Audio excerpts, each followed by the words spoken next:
अज अड़ो परम पवित्र दिहाड़ो है जैसे असां चवंदा त ख़राब आहियूं, पर हिन भजन की गाल सॼी उन जे मथां आहे। दिल दियो धणीअ खे। रावण के दिल में अमृत जो कुंड हो न, उन दिल मेरी होंगी तभी अमृत जो कुंड आयो। तो वीचार कजो। अजकल कथा में ऊंधी ऊंधियूं ॻाल्हियूं ॿुधायां थो, पोइ तव्हां वरी मूंखे ऊंधो न करे छॾिजो भाई। सही सुठी ॻाल्हि आहे। रावण के दिल में अमृत जो कुंड हो। दिल पवित्र होंगी कि अपवित्र होंगी? विचार कजो।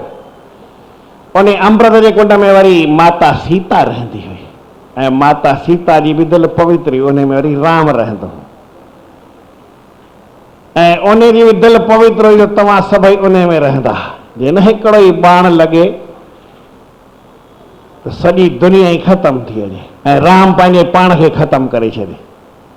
केतरी ताक़त हुई रावण में। रावण पंहिंजो शरीर भले संसार के अर्पण कयो। हिकिड़ो निश्चय कई, हो ये भजन नहीं तामस देहा मन क्रम वचन मंत्र दृढ़ एहा। जेकर ये सचपच भगवान श्री राम आहे, पर ब्रह्म परमात्मा पूर्ण अवतार आहे, तो मैं जाय बैर हट कर हूं, प्रभु सर प्राण तजी भवतर हूं, त पोइ मां जबरदस्ती न वेर ई कंदुसि। छा बि थी पए। ऐं इन जे बाण सां मरी पंहिंजे पाण जो उद्धार कंदुसि। दिल किथे लॻाई? दिल ॾियो धणीअ खे, देह दुनिया खे वञी ॾियो। दिल में परमात्मा जो घर हुजे। साधक इन्हीअ रीत सरहा बणी आहे। पंहिंजे मन में रावण कॾहिं मंदाई न हंदी। रावण हिकिड़ी ॻाल्हि अख्तियार कई, आऊं दैत थियण क़बूल कयां थो। छो ख़बर आहे कंहिंखे? चई बाबा जेकर तूं भगवान की भक्ति कंदे तो 7 जन्म तोखे धारण करणा पवंदा। इन विष्णु भगवान खां जेका जय विजय जी तुंहिंजी ड्यूटी आहे, इहा तूं एॾो परे थी वेंदे।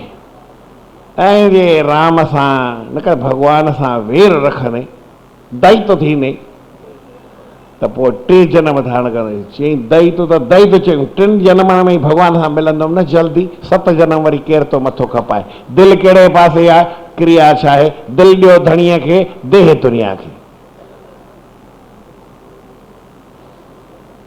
परमात्मा सां दिल लॻाइण ॾाढी औखी आहे, ऐं जंहिं दिल लॻाई आहे इन रीत साधक सरहा थी आहे। रावण सरहो थी वियो, अरहो न थियो, सरहो थियो।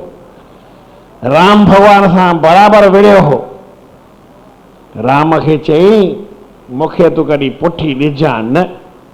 चई न, इहा ॻाल्हि तुंहिंजी सच पकी, तुंहिंजी मुंहिंजी ॻाल्हि पकी आहे। मां तोखे कॾहिं पुठी न ॾींदुसि। रावण लड़ाई करे ऐं वेंदो हो। भगवान राम पियो ॾिसंदो हो, पियो ॾिसंदो हो, पियो ॾिसंदो हो।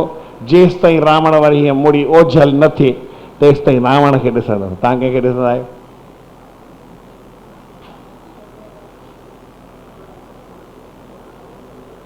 राम कॾहिं पुठी कोन ॾींदो हो। परमात्मा कंहिंखे पुठी ॾींदो कोन्हे। परमात्मा जे सभु साम्हूं आहिनि। परमात्मा सभिनी खे ॾिसे पियो, हिते बि हुते बि, कहिड़ी बि जॻह ते हुजो, कंहिं पहाड़ जी कुंड में हुजो, निंड में हुजो, होश में हुजो, बेहोश हुजो, परमात्मा खे ॾिसो न ॾिसो, यादि कयो न कयो, परमात्मा हरदम असांखे ॾिसे पियो। भगवान असांखे ॾिसे पियो। भाई जॾहिं परमात्मा ॾिसे पियो, दिल खे वरी पोइ ॿिए पासे लॻाइण जी कहिड़ी ज़रूरत आहे?